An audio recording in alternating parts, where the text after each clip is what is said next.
most modern societies don't have two theoretical frames to understand themselves, even though there were groups in that region which actually control the land and the resources. While in countries like India, and as I moved across the world, I saw that these binaries were constantly being reconstituted in curriculum, in teaching, in all kinds of manners. And that led me to start thinking about what is sociological theory, which comes from Europe. What is sociological theory, which is about India or Brazil or Benin or Indonesia? And why is it that ex-colonial countries teach these two theories as if they are separate? And this doesn't happen in the context of Europe and North America. This question led me to think about how to work out what is sociological theory, what is social theory, why are they binaries, and now what is global social theory. So this biographical intervention might lead you to understand why I am talking about the intersections between global social theory and sociological theory. So let me start with the first question. What do we mean when we discuss theory, whether we call it social or sociological or global social theory? And the first issue is that we define all theories as a set of ideas that propose explanations of certain phenomena. And in this case, it is about an explanation regarding the social. And because theories are associated and organized within disciplines, discussing theories of the social means debating the theories in the field, their origin, their growth, and their canons, their debates and their formulations and their reformulations. So when I'm talking about theory of the social, I'm really talking about the way the theories are organized within the discipline. And it's organized in terms of the following questions. It is about how to understand the social and what do we need to, what kind of methods we need to comprehend this social. It is in this context that I want to suggest that we are at this moment moving towards a situation in which we need to understand the global world, because the global impacts our everyday life. Most of us are on social media, as I am today talking to you online. COVID has been a global phenomenon, and it has affected us in different ways in different parts of the world. It has led to both death and debilitation. So it is important to ask why the field of sociology has evolved and how it has transited towards becoming global, and to comprehend this in context with our own national traditions of its concepts, perspectives, and practices, and what were its legacies and why are these legacies engaging, and how are these legacies engaging with global situations, its content, and what challenges if it offers to an understanding of comparative sociological ways of thinking. And in case comparison is the most important characteristic of social sciences, it's important to comprehend why there are differences in the world in terms of concepts and frameworks and practices across inter and intranational traditions. So it's important before I start to define how my own take on it. My work embodies two perspectives. First, drawn from Pierre Bourdieu, and second, uses the political and historical sociological approach associated with Immanuel Wallerstein and the world system analysis. So let me start with Bourdieu. For Bourdieu, the methodology of reflexivity, which he calls to bend back, is extremely significant to comprehend the power embodied in fields and knowledge disciplines. So the first issue I think that we have to understand is that the discipline is related to the social and intellectual unconscious, according to Bourdieu. That is, that it is embedded within its analytical tools and its operations and its usages to access and examine the social.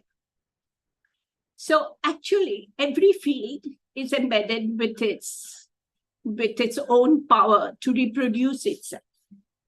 And this is unconscious, but it's also a collective endeavor and not the contribution of a lone academic. And this collective endeavor reinforces the field's primary objective, which is to enhance its received epistemological security. This means that the field and individuals and scholars associated with it continuously reproduce what is given as its cultural capital. In this way, the scholars collectively reproduce the power of the field. Most of the time, we do not think that the field or the discipline is about power. Bourdieu suggests that we actually talk about it in this way, and that reflexivity intervenes to reconstitute the field and discipline, and therefore it tries to dismember the epistemological security of acts, of methods, methodologies, hypotheses, theories.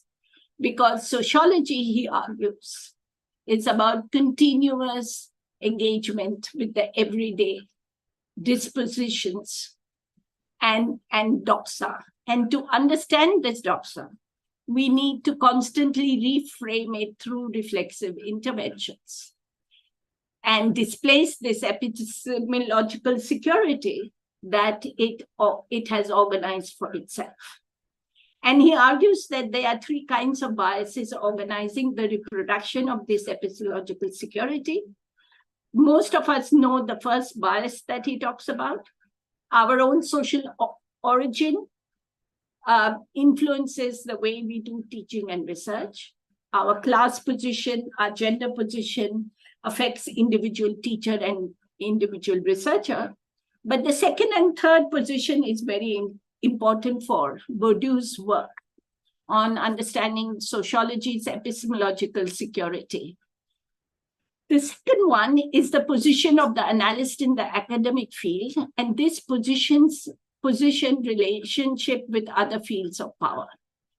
So through theories, frames, and perspectives, every sociologist collectively, together with others, tries to influence the reconstitution and reproduction of the field's power using social capital and prestige, for example, symbolic capital, and thereby allows for professional studies to emerge and therefore reproduces this. And the key of this, an example of this would be policy studies, because these policy studies are associated with the state structures of power.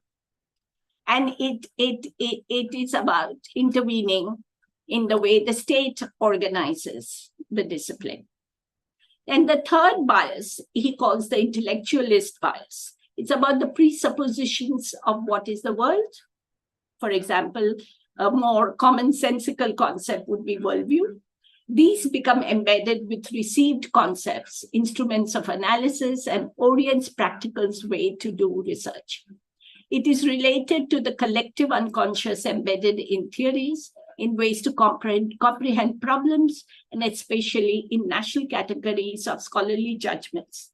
It prohibits an assessment of what needs to be seen and perceived. For me, Bourdieu has been important because I want to see how much what I have received as theories of sociology, whether in terms of Indian society or whether in terms of European society, clearly doesn't allow me to understand what needs to be seen and perceived. And I think that's the reason why I would like to discuss this with you, because I think this is a challenge that we as students of social sciences need to assess. Let me go to Wallerstein. Wallerstein picks up the point that Bourdieu has suggested, that there is power embedded in the field, but uses a different methodological pathway to comprehend disciplines and fields of power. Fields are not only about knowledge disciplines, but also about its effects. They legitimize the way to perceive everyday social. They're interested in defining what are the elements that constitute epistemological security, which is Bourdieu's word. And when these were not constituted, how these evolved over time and what is their status today. He asks two questions. What is the methodology that can help us to understand this and change them through an intellectual social movement that queries this way of scientific discussion, which is also embedded in popular culture, both of which are dialectically constituted and gives us a way to represent them. And secondly, he wants to find out through a historical sociological method how the geopolitics of knowledge, that is, how colonial capitalism has led to a way of thinking. And he therefore discusses in his scholarship the ways in which this thinking has got institutionalized from 16th century onwards. He identifies three phases of the thinking regarding social sciences, which has got institutionalized, and he suggests this needs to be called the Eurocentric methodology. Thus, he suggests that what got institutionalized as social theory is based on an epistemology. Remember, Bourdieu talks of epistemological security. This epistemology has been clarified to be Eurocentric by Wallerstein and his colleagues. And he suggests that from 16th century, we see three phases of its growth as colonialism expands itself and establishes itself. Colonial capitalism establishes itself over time from 16th century onwards to mid-19th century. From mid to late 19th century, when institutionalization of knowledge fields and disciplines takes place through Eurocentric methodology, and then it goes on to post-Second World War, when an expansion of the university system takes place. So he argues that Eurocentrism was institutionalized in the late 19th century. And I won't go to the first phase right now because we don't have much time to discuss these issues. But from late 19th century, in the 5 nation states of USA, England, France, Germany, and Italy, and in the context of organization of their national university systems and within their national states. And he suggests that this episteme, in a Foucaultian sense, that is both as an ontological position, ontology is about what is the nature of the world, of its being, what exists, and an epistemology, how to know this world. Thus, a theory of knowledge within social sciences This episteme spread across these 5 nation states in the late 19th century. 3 ideologies promoted them.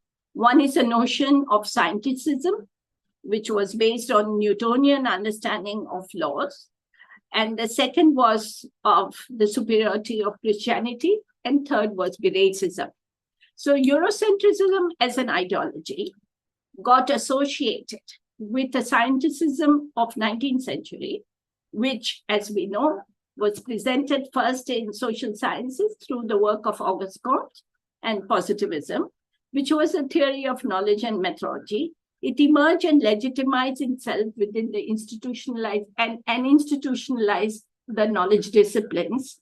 And it was aided by scientificism that distinguished methodologically between nomothetic and idiographic perspectives, and the creation of boundaries for disciplines on the basis of this methodological perspective. Nomothetic is a methodology of science, of reason.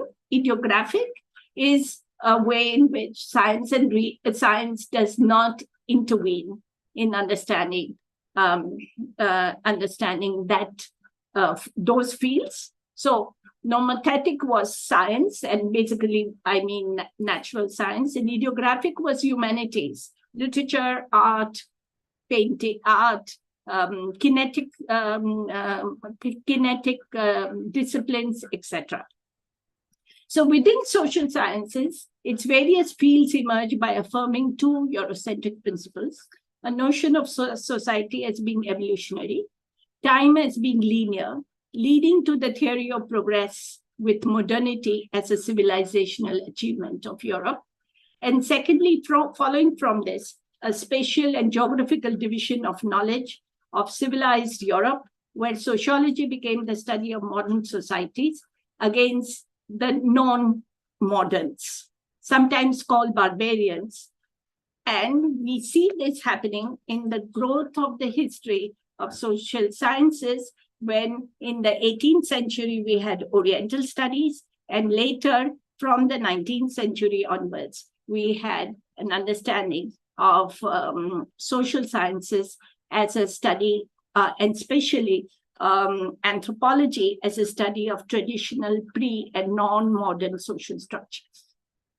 So consequently, with positivism, knowledge fields first divided themselves between sciences and humanities, nomothetic versus idiographic, and these established its objects and methods of study. Later, social sciences divided amongst themselves as they aligned in different ways to nomothetic perspectives. For example, economics became much more nomothetic as against history or as against anthropology. So we come to the post-Second World War phase. And now, according to Wallerstein and his colleagues, the post-Second World War was a phase in which fields and disciplines now became an industry. This industry was called an academic industry, knowledge industry. It became further intertwined with the projects of nation states globally to create scholarship and produce human resources to reproduce this scholarship. So there were knowledge products. Like any other commodities, there were knowledge products and knowledge commodities. These are articles, book chapters, books, research reports, curriculum, and syllabi. These were then divided and classified into canons, theories, perspectives, intellectual traditions, scholarships, school of thoughts. Together with these commodities and its classification, there were analytical tools and protocols, which were how to do research, that is cultural capital, and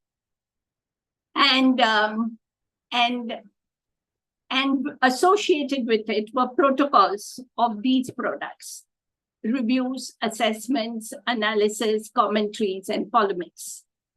And these were reproduced within distinct sites, departments, universities, libraries, publishing houses, social science funding agencies, and private foundations, and done through media and communication, teaching and learning processes, conferences, research collaborations. This model of knowledge production and reproduction as an industry from the core to the peripheries, and from the peripheries into its own peripheries, from metros to Mofussil, as the academic industry expanded. This scholarship circulation and institutionalization happened in context with Eurocentrism, that is of linearity and of the binaries, through the distinction of nomothetic and ideographic, and the growth of mid-20th century scientificism across the world. It also led to the constitution of different fields having clear objects of study, relating these to nationalist agendas, thus creating national social traditions. That's why we had an Indian Society separate paper. Further divisions of the study of the social into two separate disciplines, sociology and anthropology. The former became the study of modern society, and modernity was associated with core countries, and anthropology became the study of traditional and or pre-modern or non-modern societies, and it was associated with the periphery. The distinction between positivistic universalism and positivistic particularism as methods followed the differences between sociology and anthropology. So Eurocentrism as the university system, as an industry, expanded across the global world, as nation states invested in it, became the ontology, and 20th century positivism became the epistemology that consolidated itself through the way the discipline reproduced itself in the mid-20th century. I'm suggesting that the various theories that emerge reproduce the Eurocentric positions, and positivism as a methodology. And this was the power that embedded itself. And even though the theories change, so we had classical theories of mid to late 19th century, and then we had in the early 20th century, and especially after 1930s, the structural functionalist perspective being organized. And these theories, though separate and different, and as they moved on to become specialized within the field, the Eurocentric ontology and 20th century positivism did not get displaced. Rather, these theories re-articulated them, and structural functionalism got associated with an understanding of modern society as a reproduction and as a system which reproduced itself through law-like regularities. And this can be observed through the subject, the scholar, through the sensory experiences, and need only verification and falsification to prove that these are universal. It led to the growth of quantitative methods, and the same thing true about particularistic positivism. It led to the growth of ethnography. In the post-World War II period, structural functionalist theories basing themselves on these principles emerged to comprehend ways to study the modern society, and postulated that this society was a system of subsystems of social action. Together with modernization theories, it suggested that all nation states would eventually be constituted ultimately and become part of an international system, and that the divisions between traditional and pre-modern or non-modern societies and modern societies will disappear. These trends accompanied the expansion of university education across the world. So geopolitics at one level integrated the North American and European continents as the core countries, which were considered modern, while the periphery was about traditional society. It allowed us to think of India as having three major systems: the extended family and kin system, the caste system, and the Hindu religious system. This became the key units for understanding Indian system, and that's why we had Indian sociological theory as against European classical sociological theory. This is what Bourdieu means when he says the field is defined by the social and intellectual subconscious, that the power of the field is collectively reproduced through its analytical tools and its operations and its usages to assess and examine the social. It's about reproducing its epistemological security. As we go forward in the third phase, as we go forward in the post-1970s, we see sociological theory converting itself into social theory in the core countries. The first stage is the critique developing within sociology and in anthropology of positivist methodology and its connections to functionalist perspectives. And this critique starts with the critical theories intervention in 1930s, but it expands in 1950s because it questions how science is associated with social interests that is prevalent when it theorizes, and that empirical research should show responsibility to society. So critical theory raises the questions of ethics and about politics, and wishes to create methodologies for socially situated knowledge and to understand the social whole. However, it is in the mid-1960s that this way of thinking actually emerges brick by brick in the way it confronts with American structural functionalism. And it emerges in the context in which science itself changes and asks questions of ethics, because post-Second World War, the question of bombs, nuclear bombs, and its impact on people and the deaths that happened in Hiroshima and Nagasaki made science and scientists think of what are they doing science for. And in that context, the growth of complexity theory within science questioned the subject-object distinction, which they even suggested doesn't work for natural science. So the second stage of the growth of social theory occurs when there is brick by brick questioning of American structural functionalism. We find it first in C. Wright Mills, and then we find it in Elvin Goodner's Coming Crisis of Western Sociology. One was published in 1964 and the other in 1970. And this suggests that we need to use reflexivity as an accepted method to rethink the power of the discipline, and particularly engages with both structural functionalism and positivism to question ethics and politics in the relationship set up between researcher and research through the research process.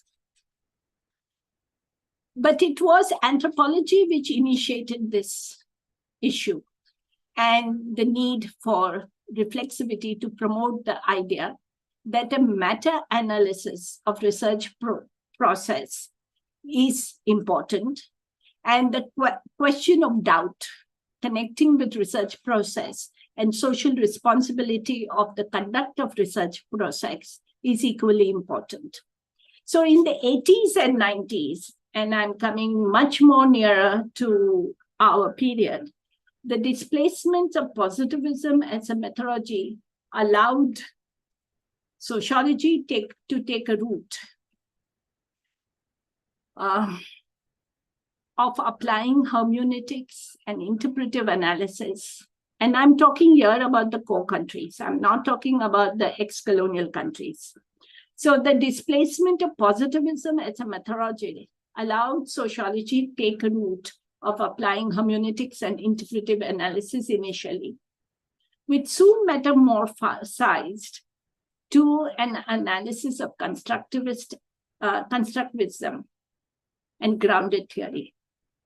And those who did not want to completely displace positivism suggested that there is a need for more nuanced understanding of aggregate data sets of survey method in context with triangulation. These methods were then added to other questions and other methods, which included a suggestion to need to historicize the discipline in order to comprehend whether the sociological classics and its canons have relevance in comprehending new modernities. And paradoxically, it also led to the growth of critical realism, which emphasizes ontology and of meta theories, and argued for the need to reframe and comprehend the objective reality, and gave a new framework to do so.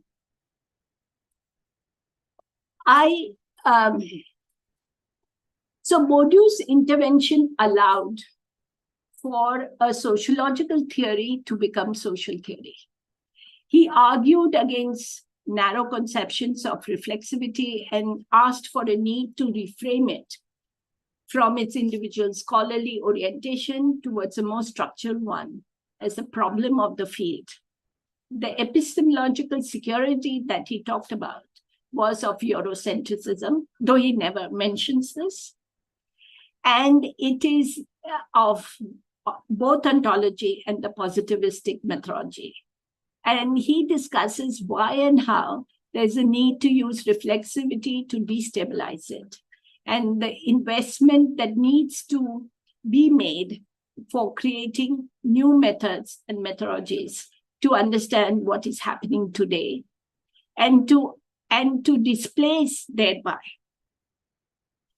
the biases that emerge. As I mentioned, there are three of them. One is about the positionality of class, gender, caste, race, in the way we think of what are the theories, methods, and methodologies. The second is the positionality within the academic world and the relationship of the academic world with other fields, which are economic, political, social, and cultural. And this is, of course, related to the third one, which is the scientific unconscious about ontology and about epistemology, which, as Wallerstein says, is about Eurocentrism. So Bourdieu's methodological critique actually questions our own positionality and extends Foucault's problematic of knowledge-power nexus. So by the 1980s and 90s, social theory was enlarged with contributions that asked us to question the discipline itself. Its long history of reorganizing Eurocentric ways of thinking in various theories. The particular title that is there in this presentation, the reflection between intersections between global social theory and sociological theory, is not about one theory, but it's about many theories within the field, because global social theory is about the theories within the field and within various specializations of the field, as well as sociological theory is also about the various theories within the various specialization, but it's given in the singular because it's about the way the episteme of the field defines a particular assumptions of the field. The last point that I need to discuss with you all is that Bourdieu's intervention allowed for a methodological critique.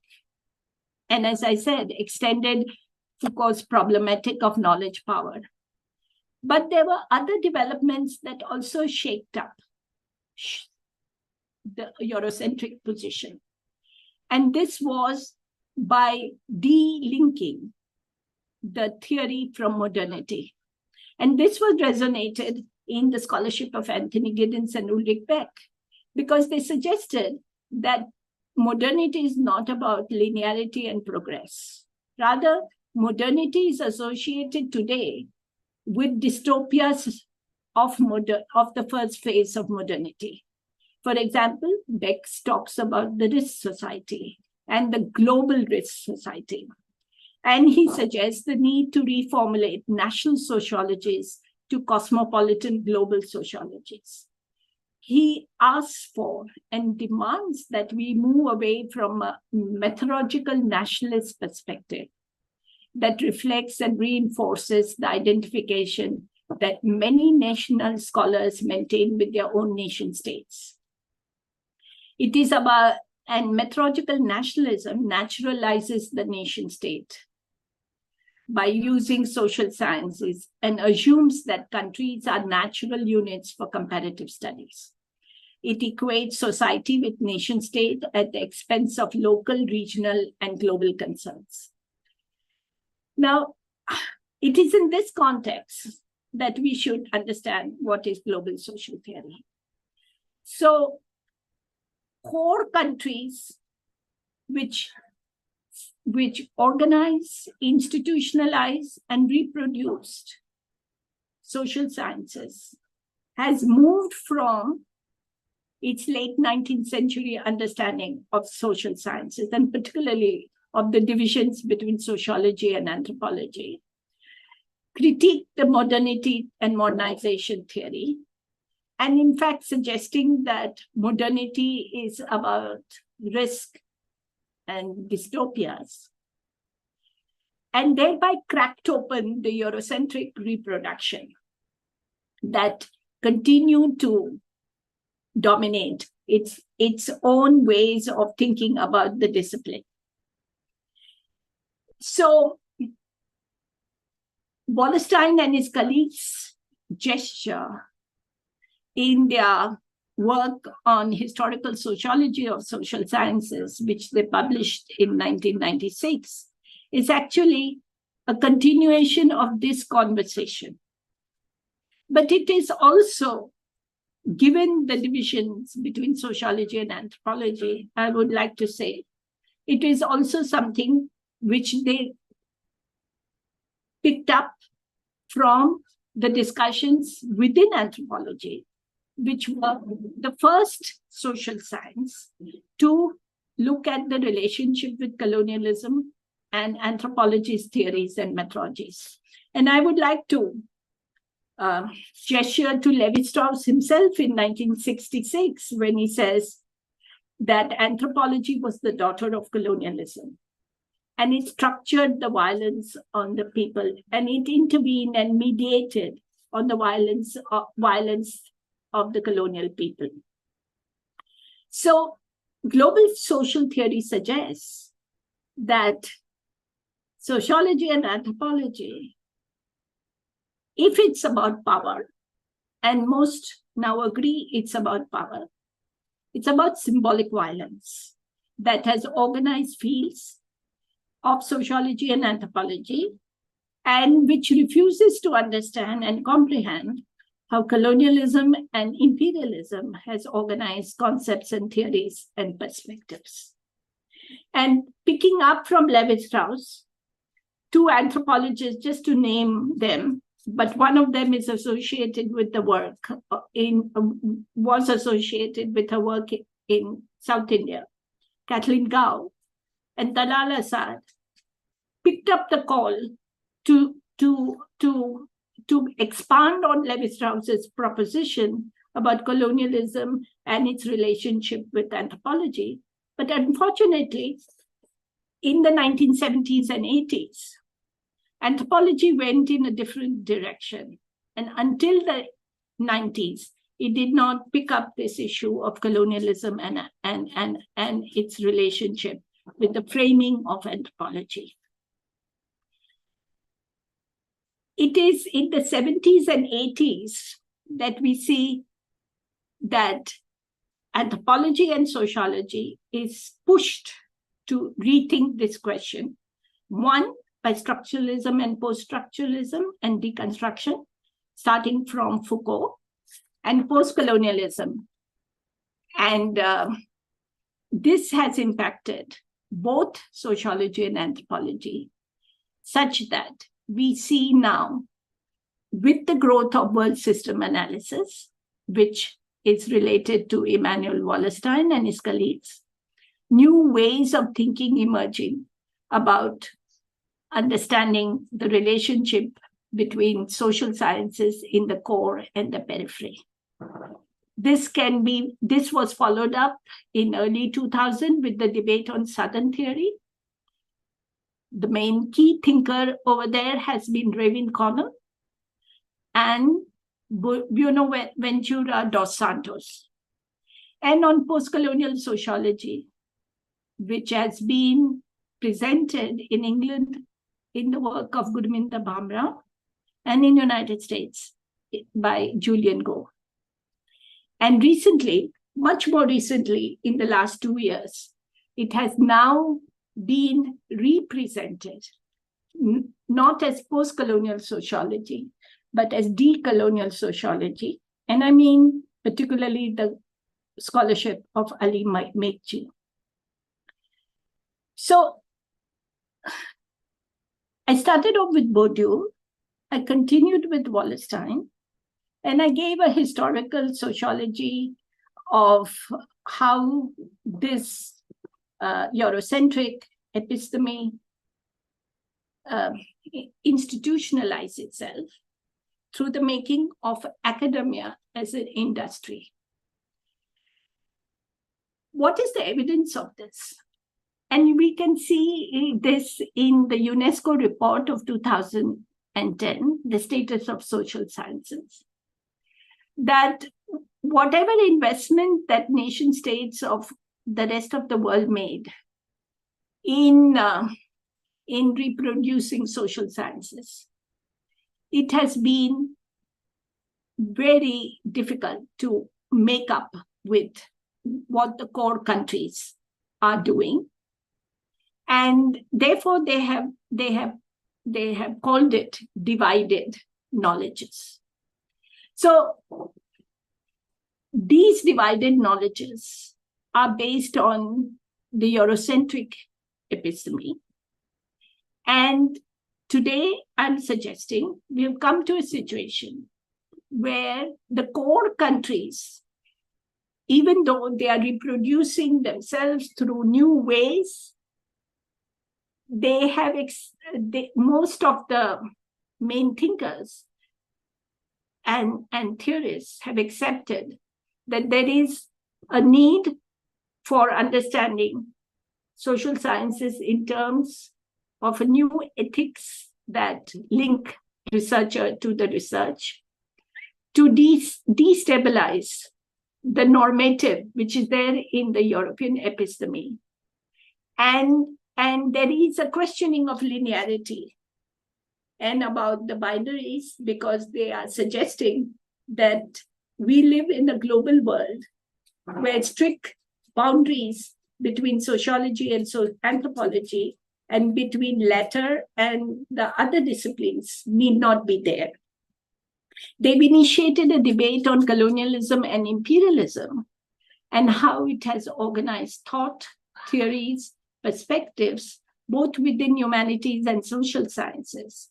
And they have argued for a need to decolonize theory in order to frame new theories. So my question is, how do students of Indian sociology react to these developments? Do we engage with this? Or do we keep ourselves within national boundaries and continue to do particularly positivist research?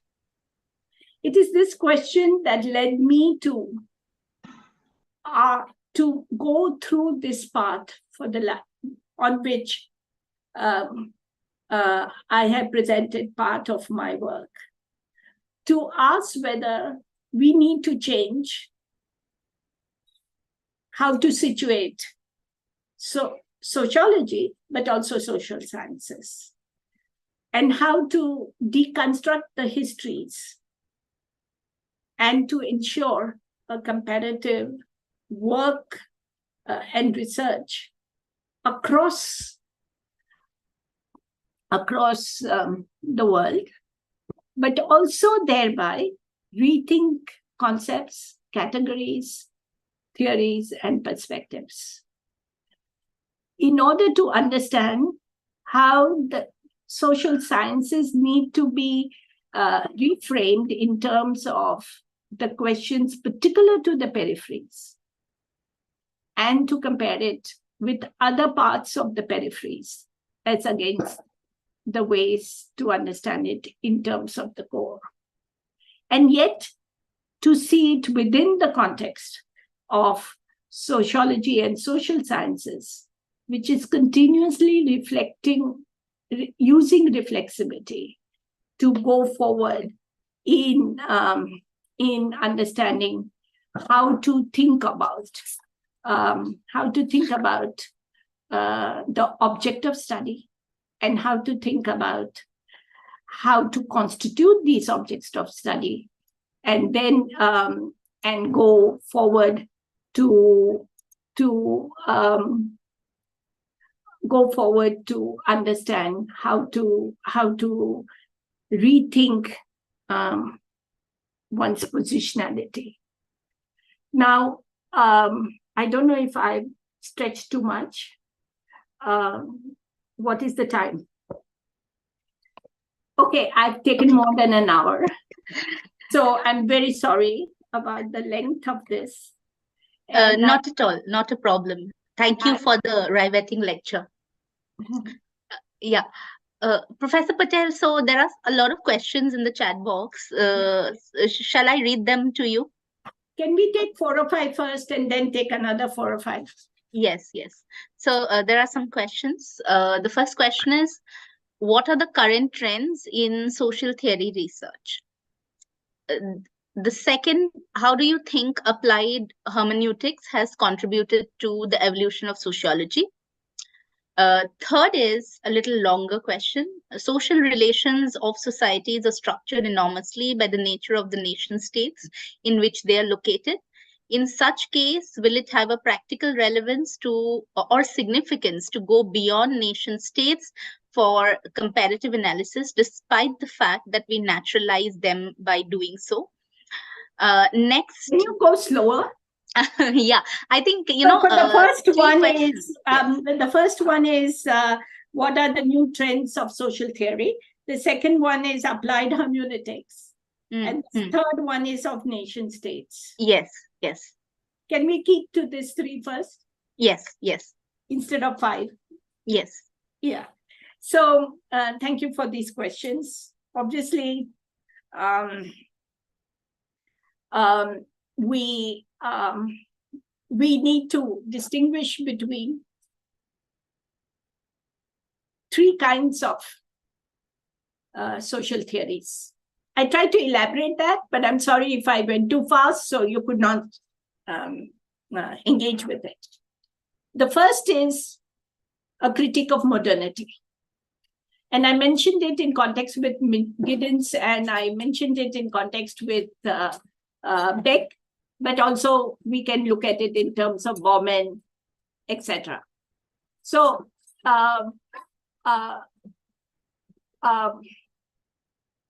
Rituparna, can I interrupt here and tell you that there's a storm happening here, and I've lost electricity twice. So if I go off, please give me some time to go back on my mobile then. Okay? Yeah, okay. Yeah. So there's rains and it's raining and there's a storm here right now. So coming back to the thing, the first is, as I said, that there is the theories of modernity and the dystopias of it. The second is the world system analysis, which looks at the world not in terms of nation states, but in terms of connected core and peripheries. And it has presented itself by arguing that nation states are not important. And this was a methodology which needs to be transcended, because we make data, all our economic data and our aggregate data is in terms of nation states. And the argument here is that if we look at migration, if we look at climate change or environmental issues, if we look at health issues, we are intervening in a global system of reproduction of institutions, structures, mechanisms that organize our socialities and sociabilities. So that is the second one. And the third one is actually something which I just mentioned, by the way. It's really meta theory. And it has emerged out of a discussion against constructivism on one hand, which suggests that knowledge and its meanings can be gathered through grounded theory. And at the same time, it has engaged with the criticism of positivism to suggest that there is a reality that we can assess and analyze. We need to understand what is this reality, and therefore it suggests that meta theory is about ontology. Now, the world system analysis and the later approaches of post-colonialism, decolonialism, and other approaches that have emerged across the world have argued that ontology, that is, what is the way the world is organized, is all about colonialism and imperialism. So we have to make that the basis for understanding new ways of thinking. I want to add here that these three approaches, which are there right now, are not limited to the core countries alone, because these have become now integrated with questions that have emerged also in the rest of the world. India engagement with and confrontation with sociological theory and social theory. So, and much of my work deals with what are these in the rest of the world. And therefore, these are the three arenas in which social theory has emerged and global social theory has emerged. I'm not a specialist in hermeneutics, so I'll leave this question. But coming back to the question of nation states, most sociologists distinguish between four kinds of thematics that organize social science. One is policy studies, and much of economics is about policy studies. And therefore, policies have framed the methods and methodologies of theories that structure it, such as such as firm theory or micro-level units, etc. Political science also had a long engagement with policy studies because it was trying to understand democracy and elections and trying to intervene in these matters. But as it moved to an assessment of the state, it enlarged its own work in two different ways. If you look at sociology very clearly, in its application in the peripheries, it was clearly about nationalist agenda. And there is a particular intervention made by Andre Betty, where he suggests that sociology cannot become policy studies. But you will recall that sociologists intervened in the question of reservation, quotas, and a large number of sociologists were involved in finding methods to be able to determine which are the castes that we need to identify to be able to intervene in social justice. So sociology, despite the hesitation of some of the sociologists, did get involved in policy studies. So one is policy studies, but there are three other elements, thematics that sociology gets involved with. The second is professional social science. And these four elements have been divided, has been thematically divided in the work of Michael Burroway. So he calls the second one professional social science. It's just doing social science in terms of, without getting involved in policy studies, but just doing good social science with its practices, which Bourdieu has called epistemological security, and reproducing it in the way so that it becomes archives of knowledge structures. The third and the fourth are two different marginal thematics of social sciences, and particularly sociology. This is reflexivity, reflexive sociology, and the fourth one is public sociology. And public sociology is associated with social movements. They create sociology also. And they create ways to think about sociology and the social. And reflexivity is creating methods and methodologies to think about discipline. So the work of Bourdieu is in reflexive social science. The work of Wallerstein and his colleagues is in reflexive social science. Anyone who creates a methodology to reflect is doing that kind of reflexive sociology. Most nation states do not encourage the last two. They encourage the first two. And that's what happened with the Indian nation state and all the nation states in the peripheries as well as in the core. And therefore, we have very limited ways in which nation states invest and actually encourage sociologists to be both reflexive and publicly oriented, because it destabilizes the power of the nation state. It critiques the nation state. It suggests that academic autonomy is most important. And that's why the close relationship of nation states with policy orientation, as well as professional social science. I hope that answers your questions. Thank you. Thank you so much for taking so much time to answer, those three questions. I think we have some more, and I'll just read them out. The first is, if we should see sociology and anthropology as extensions of each other, or is there any scope to draw a line in between them in contemporary trends? The next is, how did capitalism influence the academic industry? And the last one, you broadly discussed about Indian sociology and European sociology. So what is the meaning of decolonial sociology? I am asking this beyond your lecture, but I'm quite interested to know about it.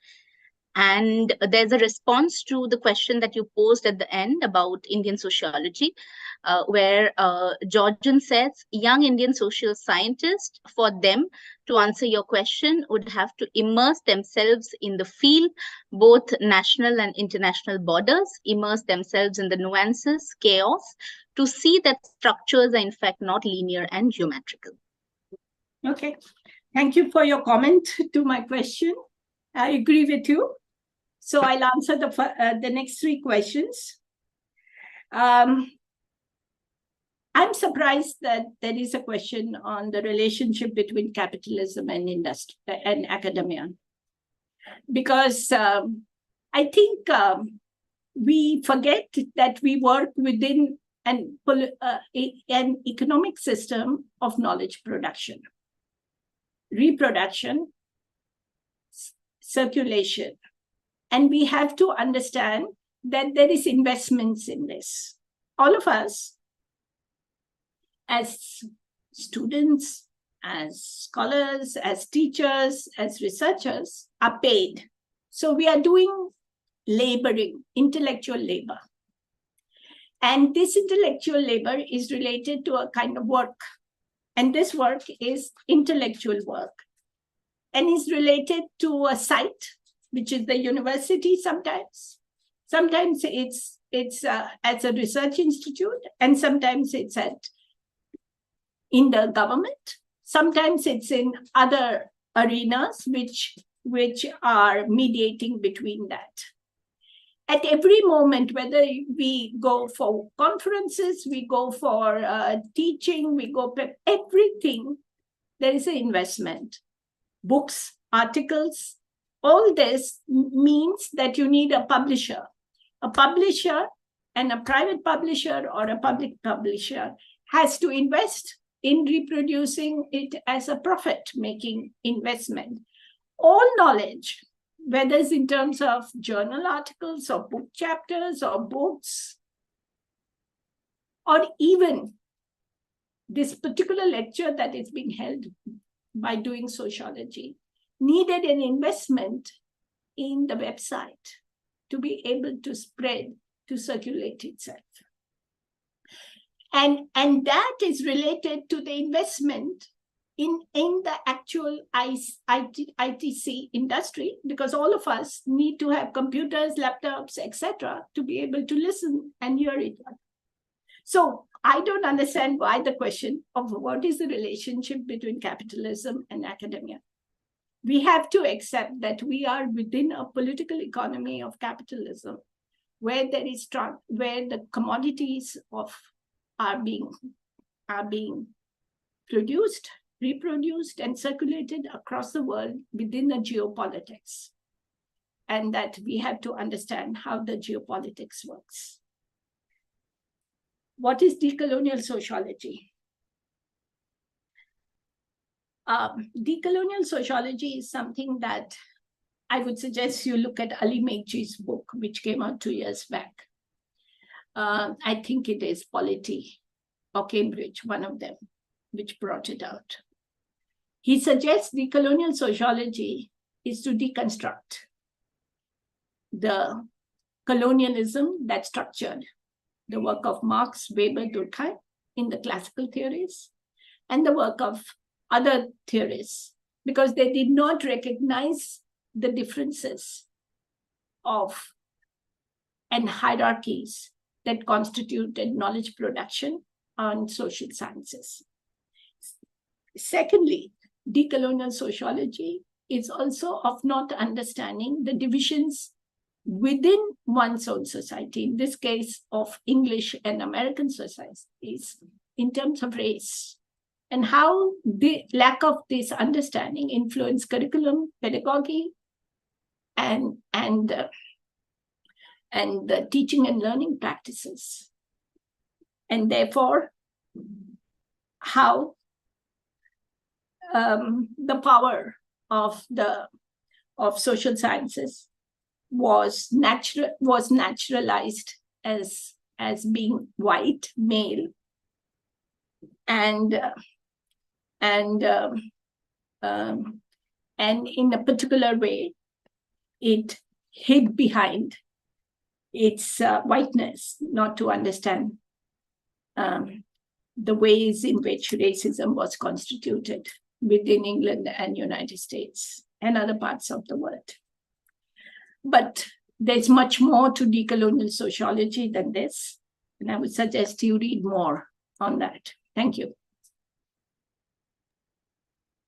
Thank you, Professor Patel. I think that was the last question that is there in the chat box. Okay, so I actually had a question. It's more of a thought as well, and I would love to get your perspective on it.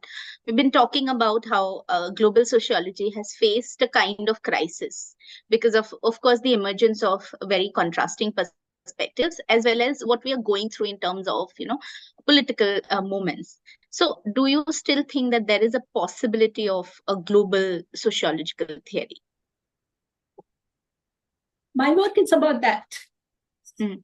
So it affirms that. And I don't think it's going through a crisis. Actually, sociological theory has gone through a crisis. That is, there has been fundamental questioning of the work of scholarship of classical theories. And there has been fundamental questioning of the early 20th century sociological theory. And that has led to an acceptance of the fact that we need to move towards social theory and global social theory.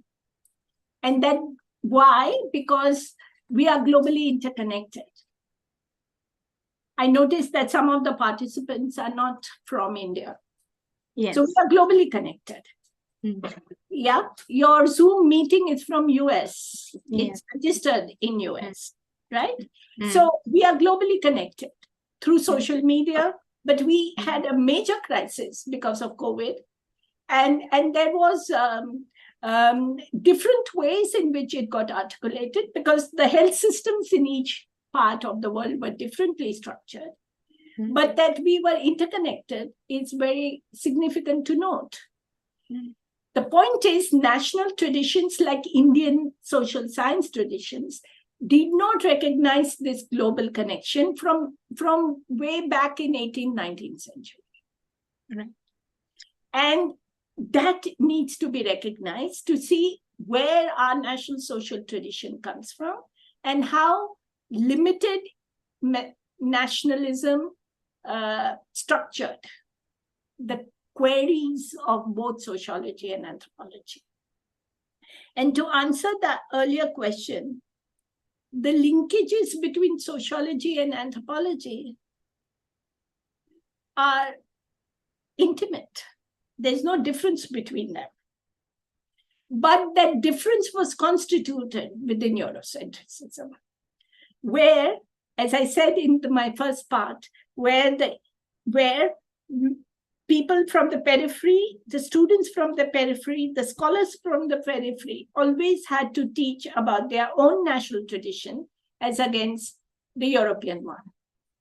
While the rest of the world did not have the difference between national and non-national, because European social science saw itself as a universal social science, while the rest of the world saw themselves doing particularistic social science and therefore created methods. So anthropology emerges in England much earlier than sociology because England was a colonial country. And the scholarship of Indians who went to study in India, in England, whether it was Gurye, whether it was Srinivas, they studied anthropology because they were studying India, not England. If they were studying England, they would be doing sociology. So this division was a historical division. It's not a real division. So it doesn't matter, but it's important to understand that anthropologists that emerged and did research, they did research on colonial countries. It's only now that they're researching their own countries. And they're doing it by studying diaspora, they are studying urban cultures, they are studying many things which they never studied before. And they are also questioning whether ethnography is a way to do research. And that's why we have multi-sited ethnographies, which is a new methodology that emerged in the last decade or more. So anthropology has moved towards ways in which sociology has moved towards.